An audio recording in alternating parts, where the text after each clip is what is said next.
परिचय, इंट्रोडक्शन। प्रिय बच्चों, आज की कक्षा में आपका स्वागत है। इस अध्याय में हम पढ़ेंगे कंप्यूटर के बारे में कि कंप्यूटर क्या है। कंप्यूटर एक मशीन है जिसका उपयोग हमारे जीवन के लगभग सभी क्षेत्रों में उपयोग किया जा रहा है। वेब टेक्नोलॉजी, इंटरनेट और मोबाइल फोन के विकास ने ज्ञान के नए आयाम स्थापित किए हैं और एक नई विचार प्रक्रिया को जीवन दिया है। कंप्यूटर पर सतत अनुसंधान यानी रेगुलर रिसर्च और डेवलपमेंट की गति को देखते हुए ये कह सकते हैं कि यह हमें जीवन में न्यू एक्सपीरियंसेस से अवगत करवाता रहेगा। पर्सनल कंप्यूटर गणना, डिजाइन और पब्लिशिंग पर्पसेस के लिए छात्रों, इंजीनियरों, रचनात्मक लेखकों द्वारा इस्तेमाल किया जाता है। कंप्यूटर ने सीखने की प्रक्रिया को भी बेहतर किया है। विद्यार्थी कक्षा में ही नहीं बल्कि जब वह यात्रा कर रहा है या पीसी के साथ घर पर बैठकर भी अपनी पढ़ाई कर सकता है। इंटरनेट टेक्नोलॉजी से व्यक्ति को सभी जानकारी प्राप्त होना संभव हुआ है। लोग अब इंक्वायरीज, शॉपिंग और अन्य कई कार्यों के लिए कंप्यूटर का उपयोग कर रहे हैं। वर्तमान में हम सूचना सुपर हाईवे के एक युग से गुजर रहे हैं जहां सभी प्रकार की जानकारी सिर्फ कंप्यूटर का एक बटन पर क्लिक करके उपलब्ध की जा सकती है। कंप्यूटर का वर्गीकरण, कंप्यूटर क्लासिफिकेशन। कंप्यूटर अपनी डेटा प्रसंस्करण क्षमता यानी डेटा प्रोसेसिंग कैपेबिलिटीज के आधार पर वर्गीकृत किया जा सकता है।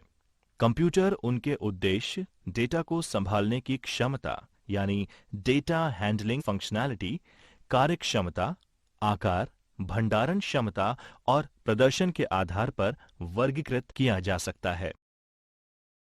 आकार, भंडारण क्षमता और प्रदर्शन के आधार पर वर्गीकरण। Classification based on size, storage capacity and performance. Computer एक बड़े रूम के साइज में बहुत बड़ा और एक लैपटॉप के रूप में छोटा हो सकता है, या मोबाइल में माइक्रो नियंत्रक और एम्बेडेड सिस्टम तक के आकार के हो सकते हैं। कंप्यूटर्स के 4 प्रकार हैं: super computer, main frame computer, mini computer और माइक्रो कंप्यूटर। Super computer. बच्चों, आइए पढ़ते हैं सुपर कंप्यूटर के बारे में। ये सुपर कंप्यूटर डेटा के भंडारण क्षमता, प्रदर्शन और डेटा प्रोसेसिंग के मामले में सबसे शक्तिशाली कंप्यूटर्स होते हैं। सुपर कंप्यूटर्स बहुत ही खास कंप्यूटर्स होते हैं जो रिसर्च और साइंटिफिक पर्पस के लिए इस्तेमाल किए जाते हैं, जैसे कि नासा द्वारा अंतरिक्ष यान को लॉन्च करना, उन्हें नियंत्रित करने तथा अंतरिक्ष में खोज करने के लिए सुपर कंप्यूटर का इस्तेमाल किया जा रहा है। इन कंप्यूटर्स को कार्य करने के लिए बहुत ज्यादा जगह की जरूरत पड़ती है और ये अत्यधिक महंगे भी होते हैं। पहला सुपर कंप्यूटर 1964 में बनाया गया था जिसका नाम CDC 6600 था। सुपर कंप्यूटर का उपयोग। Applications of super computers. मौसम की भविष्यवाणी यानी वेदर फोरकास्टिंग। इन कंप्यूटर्स का उपयोग मौसम का अनुमान लगाने और भविष्यवाणी करने, बरसात तथा तूफान की तीव्रता का अध्ययन करने के लिए किया जाता है। भूकंप की जानकारी लेना, अर्थक्वेक स्टडीज। सुपर कंप्यूटर्स का उपयोग भूकंप घटना की खोज के लिए भी किया जाता है। इनका उपयोग प्राकृतिक गैस, पेट्रोलियम और कोयला जैसे संसाधनों की खोज करने के लिए भी किया जाता है। संचार, कम्युनिकेशन। ये कंप्यूटर्स विभिन्न उपकरणों, मशीनों और व्यक्तियों के बीच संचार व्यवस्था को बढ़ाने में बहुत सहायक सिद्ध होते हैं। इन कंप्यूटर्स के और भी बहुत सारे उपयोग हैं, जैसे कि हथियारों के परीक्षण और नाभिकीय हथियारों यानी न्यूक्लियर वेपन्स के प्रभाव को जानने में। कुछ प्रसिद्ध सुपर कंप्यूटर्स हैं: IBM's Sequoia अमेरिका में, फ्यूजित्सु's K कंप्यूटर जापान में और परम सुपर कंप्यूटर भारत में। Main frame computers. आइए जानते हैं मेन फ्रेम कंप्यूटर्स के बारे में। ये मेन फ्रेम कंप्यूटर्स काफी महंगे होते हैं और इनका इस्तेमाल सरकारी संस्थाओं और लार्ज बिजनेस फर्म्स में या बिजनेस ऑपरेशन के लिए किया जाता है। ये कंप्यूटर बड़े कमरे में रखे जाते हैं जहां उचित शीतलन यानी प्रॉपर कूलिंग एवं अन्य दूसरी सुविधाएं उपलब्ध होती हैं। ये बहुत बड़ी मात्रा में लार्ज वॉल्यूम डेटा को बहुत तेज गति से प्रोसेस कर सकते हैं। विशाल व्यावसायिक बैंक, शिक्षण संस्थान और इंश्योरेंस कंपनीज में उनके ग्राहकों के डेटा को रखने के लिए मेनफ्रेम कंप्यूटर्स का उपयोग किया जाता है। कुछ पॉपुलर मेनफ्रेम कंप्यूटर्स हैं फ्यूजित्सु's ICL VME और हिटाची's मिनी कंप्यूटर्स। बच्चों, आइए पढ़ते हैं मिनी कंप्यूटर्स के बारे में। मिनी कंप्यूटर्स प्राय छोटे व्यापार में उपयोग में लिए जाते हैं। हालांकि ये सुपर कंप्यूटर एवं मेनफ्रेम कंप्यूटर्स के समान शक्तिशाली नहीं होते, लेकिन फिर भी ये शक्तिशाली मशीन्स की गिनती में आते हैं। इनका उपयोग बड़ी या मध्यम वर्ग की कंपनीज और प्रोडक्शन हाउसेस में किया जाता है। ये कंप्यूटर्स एकल उपयोगकर्ता और सिंगल एंड मल्टी यूजर्स की अवधारणा पर कार्य करते हैं। कुछ मिनी कंप्यूटर्स के उदाहरण निम्नलिखित हैं। K202, Texas Instrument TI-990, SDS 92। Micro computer. आइए जानते हैं माइक्रो कंप्यूटर्स के बारे में। Desktop computers, laptop, PDAs, tablets और स्मार्टफोन, ये सब माइक्रो कंप्यूटर के प्रकार हैं। ये कंप्यूटर्स वाइडली इस्तेमाल किए जा रहे हैं तथा काफी तेज गति से उभर रहे हैं। ये कंप्यूटर्स चारों बेसिक कंप्यूटर्स में से सबसे सस्ते होते हैं। ये एक सामान्य प्रकार के कार्य को करने के लिए इस्तेमाल किए जाते हैं, जैसे कि संचार, शिक्षा, मनोरंजन एवं अन्य दूसरे उद्देश्यों के लिए, ऑफिस कार्य को पूरा करने के लिए।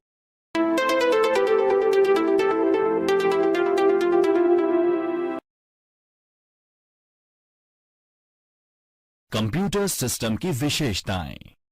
गति, स्पीड। कंप्यूटर बहुत ही उच्च गति पर डेटा को प्रोसेस करता है। कंप्यूटर डेटा की एक बड़ी मात्रा को संसाधित यानी प्रोसेस करने के लिए केवल कुछ ही सेकंड लेता है, अर्थात लाखों निर्देशों को मात्र कुछ सेकंड में संसाधित किया जा सकता है। शुद्धता, एक्यूरेसी। एक कंप्यूटर द्वारा उत्पादित परिणाम पूर्ण रूप से सही होते हैं। यदि कंप्यूटर में सही डेटा दर्ज किया गया है तो प्राप्त परिणाम एकदम सटीक होगा।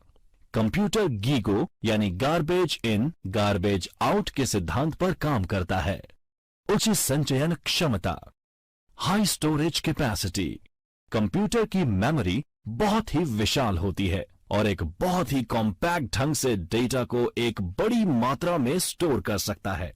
कोई भी जानकारी या डेटा कंप्यूटर में एक लंबे समय तक के लिए स्टोर रहता है। इस सुविधा के साथ पुनरावृत्ति से बचा जा सकता है। विविधता। कंप्यूटर अनेक प्रकार के कार्यों को करने में उपयोग किया जा सकता है, जैसे कि पत्र लिखने, शीट तैयार करने, संगीत सुनने, वस्तु सूची के प्रबंधन, अस्पताल प्रबंधन, बैंकिंग और कई और प्रकार के कार्य कर सकते हैं। परिश्रमशीलता, डिलीजेंस। एक मशीन होने के नाते एक कंप्यूटर थकान, एकाग्रता की कमी और बोरियत से मुक्त होता है। कंप्यूटर जिस गति से पहले निर्देश को संसाधित करता है, उसी गति से आखिरी निर्देश को संसाधित करने में सक्षम होता है। परंतु कंप्यूटर सिस्टम की कुछ सीमा यानी लिमिटेशंस भी होती हैं। कंप्यूटर स्वयं कुछ नहीं कर सकता।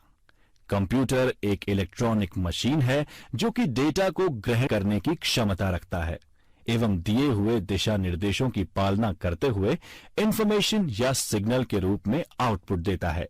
एक अप्रत्याशित स्थिति में कंप्यूटर अपने दम पर कोई भी निर्णय नहीं ले सकता।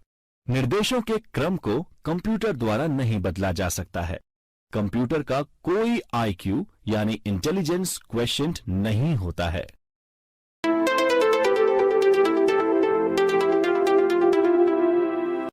सॉफ्टवेयर। आइए जानते हैं सॉफ्टवेयर के बारे में। हम कंप्यूटर की मदद से विभिन्न प्रकार के कार्यों को संपन्न कर सकते हैं। असल में सभी प्रोसेसेस सॉफ्टवेयर की मदद से की जाती हैं, जो किसी एक सेकेंडरी मेमोरी डिवाइस में संग्रहित हो जाती हैं। सॉफ्टवेयर प्रोग्राम का एक और नाम है। सॉफ्टवेयर प्रोग्रामों का संग्रह है जो एक विशेष प्रयोजन यानी पर्पस के लिए लिखा गया है। प्रोग्राम एक निर्देशों का समूह यानी सेट ऑफ इंस्ट्रक्शंस है जो किसी विशेष प्रोग्रामिंग भाषा में लिखा गया है। सॉफ्टवेयर के दो प्रमुख प्रकार हैं, सिस्टम सॉफ्टवेयर और एप्लीकेशन सॉफ्टवेयर, इन दोनों सॉफ्टवेयर के अपने अपने कार्य क्षेत्र हैं। System software. सिस्टम सॉफ्टवेयर एक ऐसा सॉफ्टवेयर है जो पहले उपयोगकर्ता से सूचना का आदान प्रदान करता है और फिर एप्लीकेशन सॉफ्टवेयर के साथ काम करता है। सिस्टम सॉफ्टवेयर कंप्यूटर को अपने आंतरिक संसाधनों यानी इंटरनल रिसोर्सेज का प्रबंधन करने में मदद करता है। सिस्टम सॉफ्टवेयर सिर्फ एक प्रोग्राम नहीं है, बल्कि कई प्रोग्राम्स का एक संग्रह है। सिस्टम प्रोग्राम्स के महत्वपूर्ण घटक यानी कंपोनेंट्स इस प्रकार हैं। Operating system, OS. Operating system एक सॉफ्टवेयर है जो कि कंप्यूटर हार्डवेयर और सॉफ्टवेयर संसाधनों यानी सीपीयू, मेमोरी, इनपुट और आउटपुट आदि का प्रबंधन और कंप्यूटर प्रोग्राम के लिए आम सेवाएं प्रदान करता है। ये कंप्यूटर और उपयोगकर्ता के बीच एक इंटरफेस प्रदान करता है। विंडोज ओएस कंप्यूटर पर सबसे अधिक और व्यापक रूप से इस्तेमाल किए जाने वाला ऑपरेटिंग सिस्टम में से एक है। लिनक्स और यूनिक्स ओएस भी कुछ विशेष प्रकार की एप्लीकेशंस में इस्तेमाल किया जाता है। ये कई प्रकार के होते हैं, जैसे एम्बेडेड, डिस्ट्रीब्यूटेड, रियल टाइम आदि। यूटिलिटीज। यूटिलिटीज विभिन्न प्रकार की सेवाएं हैं जो कि ऑपरेटिंग सिस्टम के द्वारा प्रदान की जाती हैं। यूटिलिटीज जैसे डिस्क फ्रेगमेंटर, अवांछनीय फाइल को हटाने एवं डिस्क के संसाधनों को पूर्ण रूप से काम में लेने के लिए उपयोगी होती हैं। इस सुविधा के द्वारा हम डिस्क स्पेस को भी व्यवस्थित कर सकते हैं। Device driver. ये एक तरह के विशेष प्रोग्राम होते हैं जो कि अन्य इनपुट और आउटपुट डिवाइस को बाकी के कंप्यूटर प्रणाली के साथ कम्युनिकेट करने की अनुमति प्रदान करते हैं। सर्वर। सर्वर की आवश्यकता तब पड़ती है जब अलग अलग यूजर द्वारा किए गए अनुरोधों को पूरा करने के लिए विभिन्न प्रकार के प्रोग्राम्स को रन करने की जरूरत होती है। Application software. एप्लीकेशन सॉफ्टवेयर वो सॉफ्टवेयर हैं जो विशेष रूप से यूजर्स के लिए तैयार किए जाते हैं। इनको एंड यूजर प्रोग्राम्स भी कहते हैं। कुछ प्रोग्राम्स जैसे database program, word processor, web browser, Excel application software की श्रेणी में आते हैं। इन प्रोग्राम्स को बेसिक या स्पेशलाइज्ड एप्लीकेशन के रूप में वर्गीकृत किया जा सकता है। Basic application. एप्लीकेशंस को व्यापक रूप से जीवन के लगभग सभी क्षेत्रों में उपयोग किया जाता है, जैसे business, education, medical sciences, banking, industries. Application software का उपयोग आप अनेक कामों के लिए कर सकते हैं, जैसे संदेश भेजने, दस्तावेज यानी डॉक्यूमेंट तैयार करने, स्प्रेडशीट बनाना, डेटाबेस, ऑनलाइन शॉपिंग आदि। एप्लीकेशन सॉफ्टवेयर को इस तरीके से तैयार किया जाता है जिससे उपयोगकर्ता के लिए काम करना आसान हो। उदाहरण के लिए, यदि कोई उपयोगकर्ता कोई भी एमएस वर्ड फाइल बनाता है तो उसे margin, line spacing, font size पहले से ही सेट मिलता है जिसे वो अपने अनुसार चेंज कर सकता है। यूजर डॉक्यूमेंट में रंग भरने, शीर्षकों और तस्वीरें आवश्यकता अनुसार जोड़ सकते हैं। उदाहरण, एक वेब ब्राउजर एक एप्लीकेशन सॉफ्टवेयर ही है जिसे विशेष रूप से इंटरनेट पर पाई जाने वाली इंफॉर्मेशंस और कंटेंट खोजने के लिए तैयार किया जाता है। वेब ब्राउजर के नाम: internet explorer, Mozilla Firefox, Google Chrome और सफारी। स्पेशलाइज्ड एप्लीकेशन में हजारों अन्य प्रोग्राम हैं जो कि विशिष्ट विषयों और व्यवसायों पर ध्यान केंद्रित करते हैं। कुछ सबसे अच्छे प्रोग्राम्स हैं graphics, audio, video, multimedia, web लेखन और कृत्रिम बुद्धि यानी आर्टिफिशियल इंटेलिजेंस। उपयोगी जानकारी: एक सॉफ्टवेयर सूट एप्लीकेशन सॉफ्टवेयर्स का एक समूह है जो संबंधित फंक्शनैलिटी के लिए बना होता है। उदाहरण के लिए, ऑफिस सॉफ्टवेयर सूट में word processing, spreadsheet, database, presentation और ईमेल शामिल हो सकते हैं। आइए जानते हैं हार्डवेयर के बारे में। हार्डवेयर एक सामान्य शब्द है जो कि कंप्यूटर प्रणाली के किसी भी कंपोनेंट की उपस्थिति या फिजिकल प्रेजेंस का वर्णन करने के लिए जिसे देखा और छुआ जा सके इस्तेमाल में लिया जाता है। इसमें कंप्यूटर केस, मॉनिटर, कीबोर्ड और माउस शामिल हैं। इस तरह से keyboard, mouse, monitor, printer, motherboard, memory chips, electronic circuit, expansion card, cable, switch, जिसे आप छूकर महसूस कर सकते हैं, ये सभी उपकरण शामिल हैं। हार्डवेयर कंपोनेंट्स को अक्सर इनपुट, आउटपुट, स्टोरेज या प्रोसेसिंग कंपोनेंट्स के रूप में वर्गीकृत कर सकते हैं। हार्डवेयर कंपोनेंट्स जो सीपीयू का एक अभिन्न हिस्सा नहीं है, उन्हें पेरिफेरल उपकरणों के रूप में संदर्भित किया जाता है। पेरिफेरल उपकरणों को आमतौर पर इनपुट, स्टोरेज या आउटपुट जैसे हार्ड डिस्क, कीबोर्ड या प्रिंटर के लिए उपयोग किया जाता है। इनपुट डिवाइस एक ऐसी हार्डवेयर डिवाइस है जो यूजर से इंफॉर्मेशन स्वीकार करती है, इंफॉर्मेशन को इलेक्ट्रिकल सिग्नल्स में कन्वर्ट करती है और उसके बाद प्रोसेसर को संचारित करती है। इनपुट डिवाइस का मुख्य कार्य ह्यूमंस को कंप्यूटर के साथ इंटरैक्ट कराना होता है। उदाहरण के लिए, अगर आप कंप्यूटर पर गेम खेल रहे हैं तो माउस पॉइंटर के द्वारा आप नेविगेशन को कंट्रोल कर सकते हैं। आउटपुट डिवाइस कंप्यूटर सिस्टम से इंफॉर्मेशन लेता है और ऐसे रूप में परिवर्तित करता है जिसको ह्यूमंस द्वारा आसानी से समझा जा सकता है। उदाहरण के लिए, मॉनिटर यूजर के लिए प्रोसेसर के द्वारा प्रोसेस की गई इंफॉर्मेशन को विजुअल डिस्प्ले के द्वारा दिखाता है। प्रोसेसिंग डिवाइस कंप्यूटर के भीतर इंफॉर्मेशन की प्रोसेसिंग के लिए जिम्मेदार कंपोनेंट है। इनमें सीपीयू, मेमोरी और मदरबोर्ड डिवाइस शामिल हैं। स्टोरेज डिवाइस एक ऐसा कंपोनेंट है जो कंप्यूटर के भीतर डेटा संग्रह करने की अनुमति प्रदान करता है। इनमें हार्ड डिस्क ड्राइव और कॉम्पैक्ट डिस्क ड्राइव शामिल हैं। Component input example track ball, touch pad, microphone, keyboard, sensors, mouse, joystick, scanner, webcam. Component processing example motherboard, processor, CPU, memory. Component output example monitor, printer, headphone, speaker, touchscreen, projectors, etc. Component storage example hard disk drive.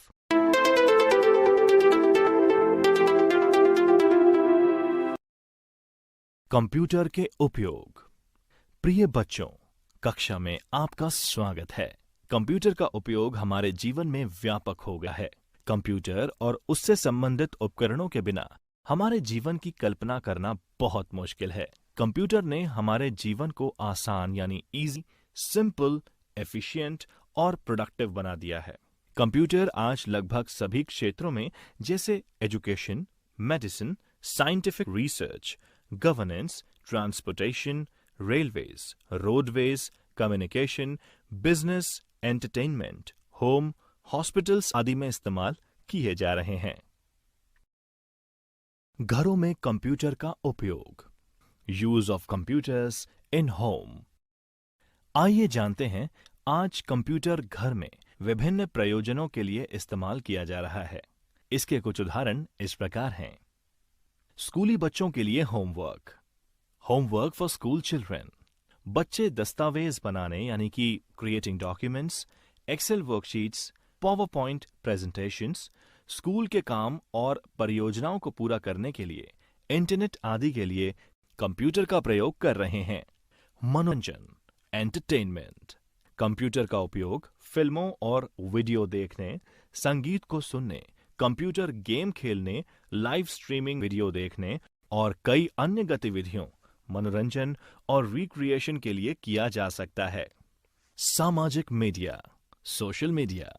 लोग सामाजिक media उपकरणों यानी social media tools के अनुप्रयोगों जैसे Facebook, Instagram और Google plus का उपयोग दोस्तों के साथ चैट और वीडियो चैट करने में उपयोग कर रहे हैं। ज्ञान, नॉलेज। लोग कौशल और ज्ञान को बढ़ाने के लिए इंटरनेट की मदद ले सकते हैं, जहां इंटरनेट पर उपलब्ध वेबसाइट्स, किताबें, ट्यूटोरियल और प्रासंगिक दस्तावेज शैक्षिक और सूचनात्मक सामग्री पढ़ने या डाउनलोड करने के लिए उपलब्ध है। शिक्षा के क्षेत्रों में कंप्यूटर का प्रयोग। Use of computers in education. आइए पढ़ते हैं कि कैसे कंप्यूटर ने शिक्षा के क्षेत्र को पूरी तरह से बदल दिया है और शिक्षा प्रदान करने के लिए कई नए रास्ते खोल दिए हैं। Smart class. आज परंपरागत कक्षाओं को आधुनिक स्मार्ट कक्षाओं में परिवर्तित किया जा रहा है। शिक्षक छात्रों को पढ़ाने के लिए इंटरैक्टिव मीडिया, चित्र, वीडियो, एनिमेशन प्रस्तुतियां, सिम्युलेटेड कंटेंट और स्मार्ट सामग्री का उपयोग कर रहे हैं। ये छात्रों को अवधारणाओं यानी कि कॉन्सेप्ट्स को समझाने और एक लंबे समय के लिए ज्ञान बरकरार करने में मदद करता है। इसके अतिरिक्त ईआरपी स्कूल गतिविधियों, शिक्षकों और छात्रों के प्रदर्शन को ट्रैक कर स्वचालित स्कोरबोर्ड पैदा करता है और विभिन्न स्तरों पर प्रदर्शन का विश्लेषण कर स्कूल प्रशासन की गतिविधियों में मदद करने के उपयोग में लिया जाता है। ऑनलाइन शिक्षा, ऑनलाइन एजुकेशन। कंप्यूटर्स ने पारंपरिक शिक्षा प्रणाली को मजबूत बनाने के अलावा एक नई शिक्षा प्रतिमान यानी a new education paradigm online शिक्षा को जन्म दिया है। इसके द्वारा शैक्षिक प्रमाण पत्र, डिप्लोमा और डिग्री कोर्स संचालित किए जा रहे हैं। छात्र एक कोर्स, डिग्री या प्रशिक्षण का प्रमाण पत्र कंप्यूटर और इंटरनेट कनेक्शन की मदद से घर बैठे ऑनलाइन मोड का उपयोग कर प्राप्त कर सकते हैं। ऑनलाइन शिक्षा प्रणाली छात्रों को कई लाभ प्रदान करती है जो वे पारंपरिक शिक्षा प्रणाली में नहीं प्राप्त कर सकते। यही कारण है कि आज लाखों लोग ऑनलाइन शिक्षा का पालन कर रहे हैं और इस मामले में इनकी संख्या दिन दिन बढ़ती जा रही है। Digital library. स्कूल की किताबें और सामग्री को डिजिटल और ई पुस्तक यानी सॉफ्ट कॉपी में परिवर्तित करके छात्रों को प्रदान किया जा रहा है। पत्रिकाओं, जर्नल्स, ब्रोशर और आर्टिकल्स के ऑनलाइन उपलब्ध होने के कारण छात्र इन्हें कहीं भी कभी भी इंटरनेट के जरिए पढ़ सकते हैं। पुस्तकालयों के सभी फंक्शंस जैसे बुक को इशू करना, बुक को वापस करना आदि भी कंप्यूटर्स के द्वारा स्वचालित किया जा रहा है। अनुसंधान परियोजनाएं, रिसर्च प्रोजेक्ट्स। कंप्यूटर छात्रों को अपनी परियोजना और शोध कार्यों को पूरा करने में मदद करता है। आज कंटेंट, डेटा और नॉलेज ऑनलाइन उपलब्ध हैं, जिसे किसी भी विषय में पर्याप्त मात्रा में जानकारी को उपलब्ध कर अपने अनुसंधान को आगे बढ़ाने का काम सुविधाजनक हो गया है। कंप्यूटर का व्यवसाय में उपयोग, use of computers in business. प्रतियोगी दुनिया में कंप्यूटर स्वचालन यानी ऑटोमेशन कार्यालय दक्षता और उत्पादकता बढ़ाने के लिए बहुत जरूरी है। आज कंप्यूटर का प्रयोग व्यापार की लागत को कम करने और ग्राहकों की संतुष्टि बढ़ाने के लिए किया जा रहा है। कई अत्याधुनिक ऑफिस ऑटोमेशन उत्पादन बाजार में अवेलेबल हैं, जिसका उपयोग बिजनेस में किया जा सकता है। संचार, कम्युनिकेशन। ये व्यापार का एक महत्वपूर्ण पहलू है, जहां ईमेल, त्वरित संदेश यानी इंस्टेंट मैसेजिंग, संपर्क प्रणाली यानी कॉन्टैक्ट सिस्टम्स, VoIP यानी voice over internet protocol, video chat आदि का उपयोग अनुप्रयोग कर्मचारियों, ग्राहकों, विक्रेताओं और प्रबंधन के बीच संचार के लिए किया जा रहा है। कंपनीज आउटलुक के उपयोग से ईमेल, इवेंट को ट्रैक और मीटिंग स्केड्यूल कर सकती हैं। स्काइप, गूगल हैंगआउट और इसी तरह के कार्यक्रमों से आप दुनिया भर में लोगों के साथ दूर दराज चैट, वीडियो बैठकें भी आयोजित करने की क्षमता रख सकते हैं। ये संचार प्लेटफॉर्म्स जैसे स्मार्टफोन और टैबलेट पर भी काम करते हैं। उन्नत कंप्यूटरीकृत फोन सिस्टम, ऑटोमेटेड सपोर्ट और एक आभासी ऑपरेटर यानी वर्चुअल ऑपरेटर की तरह तेजी से सही विभाग को कॉल कनेक्ट करने की सुविधा प्रदान करता है। बिक्री एवं विपणन, सेल्स एंड मार्केटिंग। कंप्यूटर व्यवसायों में योजना को लागू करने, उन्हें इम्प्लीमेंट करने, बिक्री और विपणन गतिविधियों यानी सेल्स एंड मार्केटिंग को ट्रैक और रिपोर्ट करने में किया जाता है। वेबसाइट्स को बनाना, डिजिटल विज्ञापन व कैंपेन लॉन्च करना, ये सब सॉफ्टवेयर की सहायता से किया जा रहा है। विज्ञापन बनाने से लेकर विज्ञापन अभियान बनाने तक, उपभोक्ताओं से संपर्क कर डेटा इकट्ठा करने और डेटा का विश्लेषण करने तक, सब कुछ विशेष उपकरण और सॉफ्टवेयर के द्वारा तैयार किया जाता है। डिजिटल विपणन यानी डिजिटल मार्केटिंग एक बज़वर्ड है जिसके द्वारा प्रोडक्ट्स की टारगेटेड, मेजरेबल एवं इंटरैक्टिव मार्केटिंग की जाती है और डिजिटल तकनीक को इस्तेमाल करके उपभोक्ताओं तक पहुंचा जाता है एवं उपभोक्ताओं को बरकरार रखने की कोशिश भी की जाती है। डिजिटल मार्केटिंग में मोबाइल और पारंपरिक टीवी और रेडियो के अलावा इंटरनेट को मुख्य प्रचार माध्यम के रूप में उपयोग में लिया जाता है। कुछ इस्तेमाल होने वाले ऑनलाइन चैनल्स इस प्रकार हैं: संबद्ध विपणन, अफिलिएट मार्केटिंग, प्रदर्शन विज्ञापन, डिस्प्ले एडवर्टाइजिंग, ईमेल विपणन, ईमेल मार्केटिंग, खोज विपणन, search marketing, social media, social networking, खेल द्वारा विज्ञापन, गेम एडवर्टाइजिंग, वीडियो विज्ञापन, वीडियो एडवर्टाइजिंग, वित्त एवं ऑफिस, फाइनेंस एंड एचआर। बच्चों, आजकल आमतौर पर कंपनीज को ऑटोमेटेड फाइनेंस और ह्यूमन रिसोर्सेज कार्यों को संभालने के लिए ईआरपी यानी एंटरप्राइज रिसोर्स प्लानिंग पैकेजेस का उपयोग किया जाता है। इन पैकेजों में वित्तीय लेखांकन यानी फाइनेंशियल अकाउंटिंग, जनरल लेजर की तरह सभी महत्वपूर्ण कार्यों जैसे accounts receivable, accounts payable, taxation, asset accounting, payroll, recruitment, benefit और मानव मूल्यांकन यानी कि परफॉर्मेंस एंड अप्रेजल्स आदि का ख्याल रखा जाता है। वित्त और मानव संसाधन के अलावा ERP module sales, planning, operations और एडमिनिस्ट्रेशन के रूप में भी आता है। शिक्षा और प्रशिक्षण, एजुकेशन एंड ट्रेनिंग। प्रिय बच्चों, आजकल व्यापार जगत कर्मचारियों को उपयोग प्रक्रियाओं, train and educate employees on processes, technical subjects, business subjects, company policies, standard procedures and safety के बारे में शिक्षित करने के लिए कंप्यूटर का उपयोग किया जा रहा है। कंप्यूटर का उपयोग कर्मचारियों को ई-लर्निंग प्लेटफॉर्म एंड ई-कंटेंट का इस्तेमाल करके शिक्षित करने व प्रशिक्षण में किया जाता है, जिससे कर्मचारी अपने स्वयं की ट्रेनिंग अपने हिसाब से प्लान कर सकता है तथा वह ऑनलाइन आकलन द्वारा तुरंत प्रमाणित भी हो सकता है।